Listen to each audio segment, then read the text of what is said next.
Hello everyone, my name is Professor Nilesh Khandiria from Noble Group of Institution. હવે આ lecture આ સિરીઝનો એટલે કે આ ચેપ્ટરનો લાસ્ટ વિડીયો છે. એના પછી આપણે નવી સિરીઝ સ્ટાર્ટ કરશું. આઈ હોપ તમને આ સિરીઝમાં મજા આવી હશે. કોઈ પણ ટોપિકમાં અથવા કોઈ પણ સમમાં તમને ક્વેરી હોય તો આની નીચે તમે કમેન્ટ કરીને ક્વેરી લખજો, હું તમને રિપ્લાય આપીશ. અને જો તમે હજી સુધી વિડીયો ન જોયો તો ઉપર તમને આખી પ્લેલિસ્ટ આપું છું. આઈ બટન ઉપર ક્લિક કરી અને આખી પ્લેલિસ્ટમાં કોઈ પણ વિડીયો તમને ન સમજાતો હોય તો એની ઉપર કમેન્ટ કરજો. ચલો ફટાફટ આપણે સમ સ્ટાર્ટ કરી દઈએ. આ ક્વેશ્ચન છે તમારી સામે, હું તમને થોડુંક બ્રીફ આપી દઉં છું. એનું ગુજરાતી ફર્ટિલાઇઝર લિમિટેડ એક કંપની હતી જેને 4,50,000 ઇક્વિટી શેર ઇસ્યુ કર્યા હતા @10. અમાઉન્ટ કોલ કરાવી હતી. એપ્લિકેશન ટાઈમે ₹3, અલોટમેન્ટ ટાઈમે ₹3, ફર્સ્ટ કોલ ટાઈમે ₹2 અને ફાઇનલ કોલ ટાઈમે અગેન ₹2. હવે એપ્લિકેશન પબ્લિક પાસેથી એને રિસીવ થઈ છે 6,20,000 શેર માટેની. પણ હવે અલોટમેન્ટ કેટલાનું કરી શકશે? તો મેક્સિમમ 4,50,000 શેર્સનું, બીકોઝ એને ઇશ્યુ એટલા કર્યા છે. હવે 4,50,000 શેર્સ છે એને 5,40,000 શેર્સ માટે આપી દીધા છે. Amount paid on applicants by remaining applicants were refunded. હવે જો એના પછીના જેટલા પણ વધારાની એપ્લિકેશન આવી છે એને એને શું કરી નાખ્યું તો કે શેર એપ્લિકેશન કેન્સલ કરી નાખી છે અને અમાઉન્ટ શું કરી દીધા છે? રિફંડ. હવે આમાંથી પણ એક મહેશ કરીને એક પર્સન હતો જેને આપણે 1,000 શેર અલોટ કર્યા હતા. એને ફાઇનલ કોલ પે કર્યો નથી અને એ આપણે શેર કરી લીધા ફોરફિટ આફ્ટર ફાઇનલ કોલ. અને આ શેર આપણે રીઇશ્યુ પણ કર્યા છે. કેટલા રૂપીઝે? ₹5. હવે આપણે ખાલી શું કરવાનું તો કે આની જર્નલ એન્ટ્રી પાસ કરવાની છે. હવે અહીંયા મેં તમને શોર્ટ ઇન્ટ્રોડક્શન જેવું આપ્યું છે બ્રીફમાં. હવે અહીંયા રીડ કરી લઈએ તો આપણે એપ્લિકેશન ટાઈમે ₹3 મગાવીએ છીએ, અલોટમેન્ટ ટાઈમે અગેન ₹3, ફર્સ્ટ કોલ ટાઈમે ₹2 અને સેકન્ડ અને ફાઇનલ કોલ ટાઈમે ₹2. હવે સેકન્ડ અને ફાઇનલ કોલ પે કર્યો નથી. મહેશ કરીને નામ હતો, 1,000 શેર્સ એની પાસે હતા અને અલ્ટિમેટલી શેર કેટલાનો છે તો કે ₹10નો. 4,50,000 ઇક્વિટી શેર આપણે ઇશ્યુ કર્યા હતા, 6,20,000 એપ્લિકેશન આવી હતી અને આમાં પ્રો રેટા પણ થાય છે અને આપણે અમાઉન્ટ રિટર્ન પણ કરીએ છીએ. તો જોઈ લઈએ કઈ રીતના કે 5,40,000 એપ્લિકેશન સામે આપણે કેટલા શેર અલોટ કર્યા તો કે 4,50,000, એટલે કે 90,000 કેન્સલ કર્યા છે. પણ એ કયા બેસિસ ઉપર છે? Pro rata. એટલે આપણે એ લોકોને એક પણ રૂપિયો પાછો આપશું નહીં. હવે અહીંયા આપણે જોઈએ કેલ્ક્યુલેટરમાં 6,20,000 માંથી 5,40,000 વાળાને તો આપણે શું આપી દીધા તો કે શેર આપ્યા છે પ્રો રેટા ઉપર.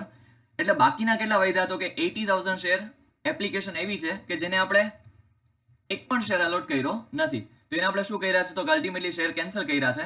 પણ હા, આ લોકોને આપણે અમાઉન્ટ પણ પાછી આપી દઈએ છીએ બીકોઝ આને આપણે એક પણ શેર આપી શક્યા નથી. તો ચાલો આપણે હવે કેલ્ક્યુલેશન સ્ટાર્ટ કરીએ. તો મને ખબર છે કે સૌથી પહેલી જર્નલ એન્ટ્રીમાં શું થાય તો કે જ્યારે પણ કંપની ઇક્વિટી શેર ઇશ્યુ કરે એટલે લોકો શું કરશે તો કે એપ્લિકેશન સાથે અમાઉન્ટ પે કરશે.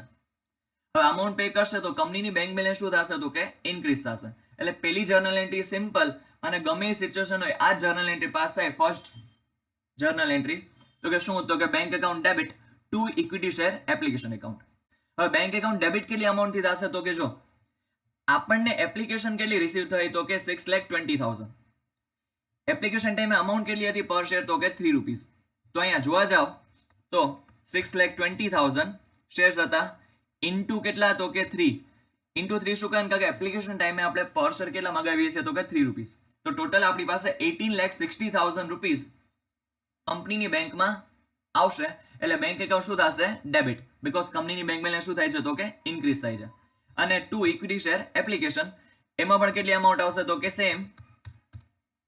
હવે અહીંયા first journal entry simply pass થઈ, bank account debit to equity share application. હવે સેકન્ડ જર્નલ એન્ટ્રીમાં આપણે બાયફર્કેટ કરવાનું આવે. હવે જો આપણને એપ્લિકેશન કેટલી મળી હતી તો કે 6,20,000, 5,40,000 એપ્લિકેશન સામે આપણે શું આપ્યું તો કે 4,50,000 શેર અલોટ કર્યા. એટલે ત્યાં પણ આપણે 90,000 શેર કેન્સલ કર્યા છે. પણ આ છે કયા બેસિસ ઉપર તો કે પ્રો રેટા. એટલે આ લોકોને આપણે એટલે કે વધારાની જે 90,000 એપ્લિકેશન છે એ લોકોને આપણે રૂપિયા પાછા આપતા નથી. બીજું છે વધારા રિમેનિંગ શેર હોલ્ડર્સ એટલે કે રિમેનિંગ શેર એપ્લિકન્ટ્સ જેટલા પણ છે 80,000 એને આપણે એને શેર કેન્સલ કરીએ છીએ. પણ એને આપણે એક પણ શેર નથી આપતા એટલે આપણે શું અમાઉન્ટ રિટર્ન કરી દેવી પડે. તો સિમ્પલી પહેલી વસ્તુ તો એ જ છે કે સેકન્ડ જર્નલ એન્ટ્રીમાં ઇક્વિટી શેર એપ્લિકેશન એકાઉન્ટ શું થશે? ડેબિટ. કેટલી અમાઉન્ટથી ડેબિટ થશે તો કે ફર્સ્ટ જર્નલ એન્ટ્રીમાં જેટલી અમાઉન્ટથી ક્રેડિટ થઈ હશે એટલી અમાઉન્ટથી શું થશે તો કે ડેબિટ. સિમ્પલ કરીએ 6,20,000 ઇન્ટુ 3 એટલે કેટલા થશે? 18,60,000. હવે 2 શું થશે તો કે ઇક્વિટી શેર કેપિટલ. હવે equity share capital account credit શું કામ થાય છે? બીકોઝ કંપનીની કેપિટલ શું થાય છે તો કે ઇન્ક્રીઝ થાય છે. શું થાય છે? Increase. That's why capital account શું થાય છે અત્યારે? ક્રેડિટ. હવે સર કેટલી અમાઉન્ટથી ક્રેડિટ થશે તો કે જો આપણે જેટલા ઇક્વિટી શેર ઇસ્યુ કર્યા હોય એટલી જ અમાઉન્ટથી ઓલવેઝ ક્રેડિટ થાય. હવે અહીંયા આપણે ઇક્વિટી શેર ઇસ્યુ કેટલા કર્યા છે તો કે 4,50,000. તો લખીએ 4,50,000 ઇન્ટુ એપ્લિકેશન ટાઈમમાં મગાવ્યા કેટલા રૂપિયા તો કે ઇન્ટુ 3. તો equity share capital account credit થશે કેટલી અમાઉન્ટથી તો કે 13,50,000 થી. હવે જોઈએ આપણે 80,000 શેર એપ્લિકન્ટ્સ એવા છે કે જેને આપણે એક પણ શેર આપ્યો નથી, એટલે એ લોકોને આપણે શું કરી દેવા પડે? પૈસા પાછા આપી દેવા પડે. હવે એવી એપ્લિકેશન કેટલી રહે છે તો કે 80,000. તો અહીંયા શું થશે તો કે 80,000 ઇન્ટુ એપ્લિકેશન ટાઈમે એ લોકોએ કેટલા રૂપિયા ભર્યા હતા તો કે 3 રૂપીસ. તો આપણે 80,000 ઇન્ટુ 3 કરીએ તો કેટલા આવે તો કે 2,40,000. એ આપણે પાછા આપી દઈએ છીએ, એટલે કંપનીની બેંક બેલેન્સ શું થાય છે તો કે ડિક્રીઝ થાય છે. ધેટ્સ વાય બેંક એકાઉન્ટ શું થશે તો કે ક્રેડિટ. હવે એના પછી જોઈએ તો જો 5,40,000 શેર્સ સામે તમે શેર અલોટ કેટલા કર્યા છે તો કે 4,50,000. એટલે અલ્ટિમેટલી તમે 90,000 શેર ત્યાં કેન્સલ કર્યા છે, બટ ત્યાં બેઝિસ કેવો છે તો કે પ્રોરેટા, એટલે એ લોકોને આપણે અમાઉન્ટ રિટર્ન કરતા નથી. એના જે 90,000 શેરની એપ્લિકેશનની અમાઉન્ટ છે એ આપણે ક્યાં ટ્રાન્સફર કરશું તો કે અલોટમેન્ટમાં. એટલે કે આ શેર હોલ્ડર છે એ અલોટમેન્ટ ટાઈમે અમાઉન્ટ પે ઓછી કરશે, એટલે કે 90,000 ઇન્ટુ 3 જેટલા પણ થતા હશે એટલી અમાઉન્ટ ઓછી પે કરશે. તો અહીંયા આપણે સિમ્પલી જર્નલ એન્ટ્રી શું થશે તો કે two equity share allotment account કેટલી અમાઉન્ટ તો કે વધારાની એપ્લિકેશન કેટલી રહી આવે તો કે 90,000 એટ ધ રેટ ઓફ, એટલે કે ઇન્ટુ એપ્લિકેશન ટાઈમમાં મગાવ્યા છે કેટલા રૂપિયા તો કે 3 રૂપીસ. તો ઇન્ટુ 3 કરીએ તો કેટલા આવે? 2,70,000. એટલે કે ફાઇનલ જર્નલ એન્ટ્રી એવી થાય, ફૂલ જર્નલ એન્ટ્રી, કે equity share application account debit 18,60,000, two equity share capital 13,50,000, to bank 2,40,000 and two equity share allotment account 2,70,000. ચલો જાય એના પછીના અલોટમેન્ટના કોલ ઉપર. હવે અલોટમેન્ટ ટાઈમે પહેલા કંપની શું કરશે તો કે રૂપિયા મગાવશે, પછી લોકો અમાઉન્ટ પે કરશે. હવે ઇક્વિટી શેરનો કોલ પહેલા આપણે મગાવીએ છીએ, તો સિમ્પલ જર્નલ એન્ટ્રી શું થશે તો કે equity share allotment account debit to equity share capital account. હવે અહીંયા આપણે ઇસ્યુ કેટલા કર્યા છે તો કે 4,50,000 શેર, બાકીના તો આપણે કેન્સલ કરી નાખ્યા છે. તો 4,50,000 ઇન્ટુ અલોટમેન્ટ ટાઈમનો કોલ કેટલા રૂપીસનો છે તો કે 3 રૂપીસનો, તો ઇન્ટુ 3, એટલે આપણે મગાવીએ છીએ કેટલા પબ્લિક પાસેથી તો કે 13,50,050. બરાબર. ટુ ઇક્વિટી શેર કેપિટલ, કારણ કે આપણે કેપિટલ શું કરી નાખીએ છીએ સિમ્પલી ઇન્ક્રીઝ, તો સેમ અમાઉન્ટ અહીંયા પણ આવશે. એટલે કે સિમ્પલ જર્નલ એન્ટ્રી પાસે equity share allotment account debit to equity share capital amount છે બેમાં 13,50,000. હવે અહીંયા બધા લોકો પ્રોપરલી અમાઉન્ટ પે કરી દે છે, એટલે સિમ્પલી જર્નલ એન્ટ્રી શું થશે તો કે bank account debit to equity share allotment. હવે અહીંયા એક વાત આવશે કે જો આપણે મગાવ્યા કેટલા છે તો કે 13,50,000, પણ ઓલરેડી આપણી પાસે આ શેર હોલ્ડર્સના જમા કેટલા છે તો કે 90,000 શેર્સ એપ્લિકેશન હતી જેના એટ ધ રેટ ઓફ ₹3 એટલે કે ઇન્ટુ 3 લેખા આપણી પાસે જમા છે, જે આપણે અહીંયા દેખાય છે જો તમને. તો ઇક્વિટી શેર અલોટમેન્ટ અકાઉન્ટમાં આપણે ઓલરેડી ટ્રાન્સફર કરી નાખ્યા છે, તો એટલી અમાઉન્ટ એ લોકો ઓછી પે કરશે. એટલે કે 13,50,000 આપણે મગાવ્યા છે રૂપિયા, પણ એમાંથી ઓલરેડી કેટલા આપણી પાસે જમા છે તો કે 2,70,000, તો એટલા એ લોકો ઓછા પે કરશે. એટલે મેં સિમ્પલી શું કર્યું 13,50,000 માઇનસ 2,70,000, તો અમાઉન્ટ કેટલી પે કરશે અત્યારે તો કે 10,80,000. અને એ જ આપણે ઇક્વિટી શેર અલોટમેન્ટ એકાઉન્ટમાં શું કરી નાખશું તો કે ક્રેડિટ કરી નાખશું. સારું, એટલે સિમ્પલી જર્નલ એન્ટ્રી પાસ શું થઈ તો કે bank account debit to equity share allotment 10,80,000. હવે આપણે જોઈ લઈએ અલોટમેન્ટ એકાઉન્ટ ક્લોઝ થઈ ગયું છે કે નહીં. તો અહીંયા જો 2,70,000 આ સિલેક્ટ કરીએ 10,80,000, તો અહીંયા તમને ટોટલ દેખાતો હશે કેટલો થાય છે 13,50,000. એમાં જો તમને ન દેખાતો હોય અહીંયા આપણે ટોટલ કરી લઈએ 2,70,000 પ્લસ 10,80,000, એટલે કેટલી અમાઉન્ટ થઈ 13,50,000. હવે આ બેમાં ક્રેડિટ થઈ છે અને અહીંયા એક જગ્યાએ ડેબિટ થઈ છે. તો સિમ્પલી આ અલોટમેન્ટની જર્નલ એન્ટ્રી અહીંયા થઈ કમ્પ્લીટ બે. હવે શું કરશે કંપની તો કે જેમ અલોટમેન્ટનો કોલ મગાવ્યો તો એમ ફર્સ્ટ કોલનો કોલ પણ શું કરશે તો કે મગાવશે પહેલા, પછી લોકો અમાઉન્ટ પે કરશે. તો સિમ્પલી જર્નલ એન્ટ્રી પાસ થશે equity share first call account debit to equity share capital. Amount કેટલી તો કે જો 4,50,000 ઇક્વિટી શેર આપણે ઇસ્યુ કર્યા છે, તો લખીએ 4,50,000 ઇન્ટુ ફર્સ્ટ કોલનો અમાઉન્ટ કેટલી આપણે મગાવીએ છીએ તો કે પર શેર 2 રૂપીસ, તો ઇન્ટુ શું કરીએ 2, એટલે કેટલી અમાઉન્ટ આપણે મગાવીએ છીએ તો કે ટોટલ 9 લાખ રૂપીસ આપણે મગાવીએ છીએ. તો અહીંયા પણ આપણે લખશું ઇક્વિટી શેર કેપિટલમાં ક્રેડિટ કરશું 9 લાખ, એટલે સિમ્પલી જર્નલ એન્ટ્રી પાસ થઈ. Equity share first call account debit to equity share capital, amount કેટલી 9 લાખ. હવે અહીંયા પણ બધા share holder amount properly pay કરી દે છે. ધેટ્સ વાય જર્નલ એન્ટ્રી શું થશે તો કે bank account debit two first call account, બધા લોકો અમાઉન્ટ પે કરી દે છે, એટલે 9 લાખ આપણે મગાવ્યા હતા, 9 લાખ આપણને શું થાય છે મળી જાય છે. તો અહીંયા 4,50,000 ઇક્વિટી શેર હતા એટ ધ રેટ ઓફ ₹2, એટલે કેટલા થશે 9 લાખ. અહીંયા પણ લખી નાખીએ 9 લાખ, એટલે અહીંયા આ જર્નલ એન્ટ્રી થઈ ગઈ કમ્પ્લીટ. હવે આવ્યો સેકન્ડ એન્ડ ફાઇનલ કોલ. હવે સેકન્ડ અને ફાઇનલ કોલમાં એવું છે કે પહેલા આપણે રૂપિયા મગાવીએ છીએ. શું કરીએ છીએ? રૂપિયા મગાવીએ છીએ. હવે જ્યારે આપણે અમાઉન્ટ કોલ એટલે કે કોલ મગાવતા હોય ત્યારે તો આપણને ખબર ન હોય કે કેટલા લોકો રૂપિયા નહીં ભરે. આ ભાઈ તો પછી પકડાણા હોય કે ભાઈ આની પાસે 1000 શેર હતા, એને અમાઉન્ટ પે કરી નથી. તો મગાવવા ટાઈમે તો આપણે કોઈ એન્ટ્રીમાં ચેન્જ આવશે નહીં. જેમ આપણે નોર્મલ એન્ટ્રી કરીએ છીએ એવી રીતના જ એન્ટ્રી કરશું કોલ મગાવવાની. ઓકે, તો સિમ્પલી જર્નલ એન્ટ્રી શું પાસ થશે તો કે equity share second and final call account debit to equity share capital. હવે મગાવવા ટાઈમે તો આપણને ખબર નથી કે કોણ નહીં ભરે, તો આપણે મગાવવા ટાઈમે તો બધા પાસે મગાવીએ જ છીએ. તો કે અહીંયા 4,50,000 ઇક્વિટી શેર છે, ફાઇનલ કોલ છે કેટલા રૂપીસનો તો કે ₹2 9 લાખ. અહીંયા કેપિટલ એકાઉન્ટમાં પણ આપણે ક્રેડિટ કરશું 9 લાખ. તો સિમ્પલી જર્નલ એન્ટ્રી પાસ થઈ ગઈ. હવે જ્યારે લોકોએ રૂપિયા ભર્યા ત્યારે આપણને ખબર પડી કે એક મહેશ કરીને શેર હોલ્ડર હતો જેની પાસે 1000 શેર હતા, એને અમાઉન્ટ પે કરી નથી. તો સિમ્પલી શું થશે તો કે જો 4,50,000 કેલ્ક્યુલેટરમાં જો તો 4,50,000, હવે એમાંથી 1000 શેર હોલ્ડરના તમને રૂપિયા મળતા નથી. તો હજી કેટલા શેર વધ્યા તો કે 4,49,000. એ બધા લોકો તો પ્રોપરલી અમાઉન્ટ પે કરી જ દે છે. તો સિમ્પલી બેંક બેલેન્સ તો ઇન્ક્રીઝ થાય છે કંપનીની, પણ કેટલી અમાઉન્ટ થી તો કે 4,49,000 શેર હોલ્ડર શેર્સ ઉપર આપણને અમાઉન્ટ મળી છે. એપ્લિકેશન ટાઈમ એનો કોલ કેટલા રૂપીસનો છે તો કે ₹2, તો ઇન્ટુ 2 તો કેટલી અમાઉન્ટ મળી આપણને તો કે 8,98,000 અમાઉન્ટ આપણને અત્યારે મળી. તો આપણે શું કર્યું તો કે two equity share second and final call account શું કરી નાખ્યું તો કે ક્રેડિટ. અમાઉન્ટ કેટલી તો કે 8,98,000. સિમ્પલી અહીંયા જર્નલ એન્ટ્રીમાં બેંક બેલેન્સ શું થઈ કંપનીની increase, that's why bank account શું થયું ડેબિટ, અને ફાઇનલ કોલ અહીંયા જો ડેબિટ છે તો અહીંયા આપણે ક્રેડિટ કરવું પડે.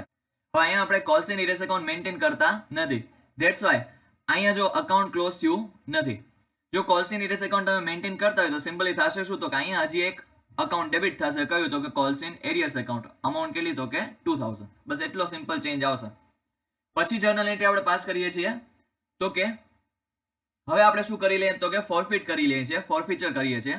તો 1000 શેર હોલ્ડરે પે નથી કર્યા એટલે કે 1000 શેર્સ ઉપર અમાઉન્ટ પે નથી થઈ, તો એ આપણે શું કરીએ તો કે ફોરફિટ કરીએ છીએ. તો જ્યારે પણ આપણે શેર ફોરફિટ કરીએ છીએ ત્યારે કંપનીની કેપિટલ શું થાય છે તો કે ડિક્રીઝ થાય છે. હવે કેપિટલ ડિક્રીઝ થાય તો કેપિટલ એકાઉન્ટ ઓલવેઝ શું થાય તો કે ડેબિટ. તો અહીંયા સિમ્પલી આપણે જર્નલ એન્ટ્રી પાસ કરશું equity share capital account debit, amount કેટલી તો કે 1000 ઇક્વિટી શેર છે, અને આપણે પૂરેપૂરા બધા રૂપિયા મગાવી લીધા છે. હવે જોવા જાવ તો 8 જર્નલ એન્ટ્રીમાં તમે અલ્ટિમેટલી પર શેર ₹10 ક્રેડિટ કરી જ લીધા છે કે નહીં. તો અહીંયા સિમ્પલ રૂલ ઈ છે ફોરફીચર ટાઈમે કેપિટલ એકાઉન્ટ ડેબિટ કેટલી અમાઉન્ટથી થાય તો કે તમે જેટલા રૂપિયા મગાવી લીધા હોય ને એટલા રૂપિયાથી ડેબિટ થશે. પાછું રિપીટ કરું છું, જેટલા રૂપિયા તમે મગાવી લીધા હોય એટલા રૂપિયાથી ડેબિટ થશે. તો અહીંયા 1000 શેર આપણે ફોરફિટ કર્યા છે, શેર કેટલાનો છે પર શેર તો કે ₹10. તો equity share capital account debit કેટલી અમાઉન્ટથી થશે તો કે 10,000. હવે સિમ્પલી ફોરફીચર એકાઉન્ટમાં આપણે કેટલી અમાઉન્ટ ટ્રાન્સફર કરશું તો કે જેટલા શેર હોલ્ડરે પે કર્યા હશે એટલી અમાઉન્ટ આપણે ટ્રાન્સફર કરશું. તો જોઈએ એને કેટલા રૂપિયા પે કર્યા છે તો કે હવે 1000 શેર હોલ્ડર હતો એટલે મહેશભાઈએ એપ્લિકેશનની અમાઉન્ટ પે કરી છે, અલોટમેન્ટની અમાઉન્ટ પે કરી છે, અને ફર્સ્ટ કોલની અમાઉન્ટ પે કરી છે. તો અલ્ટિમેટલી જોવા જોઈએ તો 3 + 3 + 2 કેટલી અમાઉન્ટ પે કરી છે, અને પર શેર તો કે ટોટલ ₹8 પે કર્યા છે. કેટલા પે કર્યા છે ₹8. તો આપણે એનાથી આપણે શું કરી લઈએ તો કે ટુ ઇક્વિટી શેર ફોરફીચર એટલે કે ફોરફીચર એકાઉન્ટ શું કરી લઈએ તો કે ક્રેડિટ કરી લઈએ. હવે 1000 શેર હતા, પર શેર અને ₹8 પે કર્યા છે, તો 1000 × 8 એટલે કેટલા થશે 8000 એને ટોટલ પે કર્યા છે, તો આપણે એટલા શું કરી લેશું તો કે ફોરફિટ કરી લેશું. હવે two equity share second and final call account શું થાય છે તો કે ક્રેડિટ થાય છે. હવે ક્રેડિટ શું કામ થાય છે તો કે જો જોવા જાવ તો અહીંયા 9 લાખ થી ડેબિટ થયું હતું સેકન્ડ એન્ડ ફાઇનલ કોલ, અહીંયા 8,98,000 થી ક્રેડિટ થયું. તો અલ્ટિમેટલી સિમ્પલી 9 લાખ માંથી તમે 898 ડિડક્ટ કરો તો કેટલી અમાઉન્ટ થી હજી ક્રેડિટ નથી થયું તો કે 2000 થી. તો અહીંયા પણ આપણે કેટલાથી ક્રેડિટ કરશું 2000 થી. એટલે કે અલ્ટિમેટલી જોવા જાવ તો ફાઇનલ કોલ અને second and final call account શું થઈ ગયું છે તો કે ક્લોઝ થઈ ગયું છે. આ સિમ્પલ આની જર્નલ એન્ટ્રી પાસ થઈ. હવે આપણે આ ફોરફિટ જે શેર કર્યા છે એને શું કરીએ છીએ તો કે રીઇશ્યુ કરીએ છીએ. કેટલા રૂપીસથી તો કે પર શેર 5 રૂપીસથી. હવે જોવા જઈએ આપણે જ્યારે પણ શેર રીઇશ્યુ કરતા હોય ત્યારે કંપનીની બેંક બેલેન્સ શું થતી હોય તો કે ઇન્ક્રીઝ થતી હોય. તો બેંક એકાઉન્ટ તો શું થશે તો કે ડેબિટ. હવે જેટલી અમાઉન્ટ આપણે પર શેર ઓછી લઈએ છીએ એટલાથી ફોરફીચર એકાઉન્ટ શું થશે તો કે ડેબિટ. એટલે કે એટલી અમાઉન્ટ આપણે ક્યાંથી યુટિલાઇઝ કરશું ફોરફીચર એકાઉન્ટમાંથી. હવે જો જોવા જઈએ તો આપણો આ શેર હતો કેટલાનો 10 રૂપીસનો. હવે આપણે રીઇશ્યુ કેટલા કર્યો તો કે 5 રૂપીસ. તો અલ્ટિમેટલી આપણે પર શેર કેટલા ઓછા લીધા તો કે 5 રૂપીસ. પહેલા તો જેટલા રૂપિયા મળ્યા છે એટલાથી એન્ટ્રી કરી લઈએ. તો કે 1000 શેર આપણે ઇશ્યુ કર્યા છે.